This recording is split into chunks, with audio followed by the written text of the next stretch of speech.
श्री स्वामी समर्थ. नमस्कार मंडळी.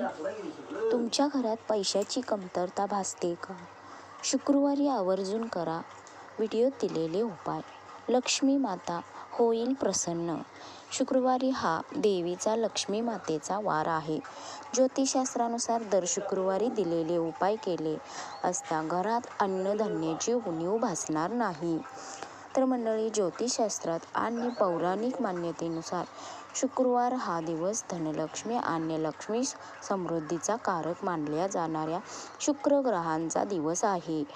जर तुम्ही आर्थिक चणचणीचा सामना करत असाल किंवा उत्पन्नाचे नवीन स्रोत शोधत असाल तर शुक्रवारी केलेले काही विशेष उपाय अत्यंत फलदायी ठरू शकतात. असे कोणते उपाय आहेत ते जाणून घेऊया. तर मंडळी, देवी लक्ष्मीचा वास अशा ठिकाणी असतो जिथे स्वच्छता असते. शुक्रवारी सकाळी लवकर उठून घर स्वच्छ करावे. घराच्या मुख्य प्रवेशावर पाण्याचा शिडकावा करून तिथे हळद कुंकवाचे स्वास्तिक काढावे.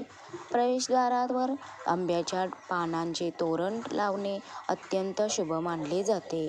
यामुळे नकारात्मक ऊर्जा घरात प्रवेश करत नाही. हे आपल्याला शुक्रवारी करायचे असते. आर्थिक अडथळे दूर करण्यासाठी शुक्रवारी संध्याकाळी लक्ष्मीच्या मूर्तीसमोर तुपाचा दिवा लावून श्री सूक्त किंवा कनकधारा स्तोत्र यांचे पठण करावे. जर तुम्हाला पठण करणे शक्य नसेल तर मोबाईलवर हे स्तोत्र लावल्यानेही घरातील वातावरणात सकारात्मकता येते.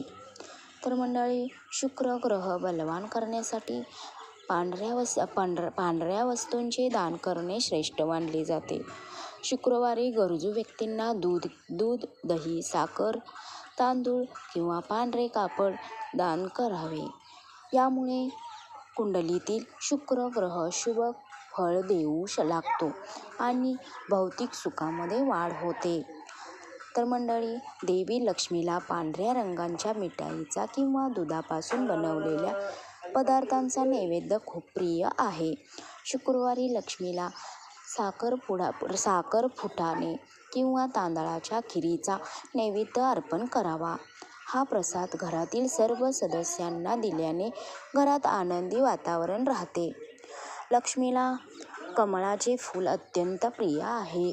शक्य असल्यास शुक्रवारी लक्ष्मीच्या चरणी लाल किंवा गुलाबी रंगाचे कमळाचे फूल अर्पण करावे. तसेच पूजेच्या वेळी उत्तराचा वापर केल्याने शुक्र ग्रहांची कृपा प्राप्त होते आणि आर्थिक आवक वाढते. तर मंडळी, अशा प्रकारे आपल्याला शुक्रवारी हे उपाय केले तर तुमच्या घरात लक्ष्मी मातेचा कायम वास राहील. लक्ष्मी माता तुमच्यावरती प्रसन्न होईल आणि तुमच्यात पैशाची कधीच कमतरता भासणार नाही. धन्यवाद मंडळी. जर व्हिडिओ आवडला असेल तर व्हिडिओला लाईक करा आणि आपल्या चॅनेलवरती नवीन असाल तर चॅनेलला सबस्क्राईब करा आणि कमेंट्स बॉक्समध्ये श्री स्वामी समर्थ आणि श्री लक्ष्मी नमः असं लिहायला विसरू नका. चला तर मग पुढच्या व्हिडिओमध्ये बघू. श्री स्वामी समर्थ. धन्यवाद.